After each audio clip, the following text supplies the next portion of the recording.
Selamat datang ke podcast yang paling best dan fun. Saya Sumaya dan hari ini kita akan cerita tentang vacation to London. Hari ini saya tak keseorangan. Saya ada tetamu yang comel dan awesome. Jom kita kenal mereka. Hai, saya Aminah. Saya suka makan dan travel. Hello semua, saya Aisyah. Saya suka ambil gambar dan shopping. Hai, saya Kayla. Saya paling suka naik kapal terbang. Wah, bestnya. Okey, jom kita mula cerita.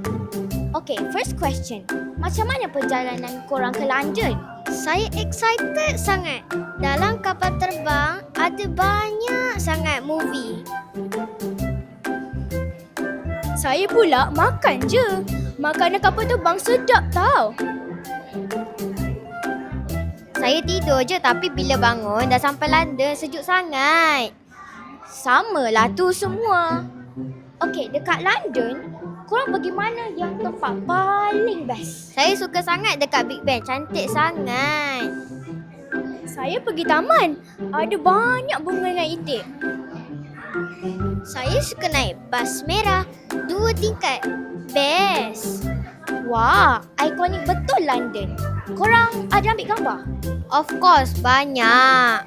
Okey, sekarang makanan. Apa yang korang paling suka makan? Mestilah fish and chips. Sedap sangat. Saya makan aiskrim walaupun sejuk.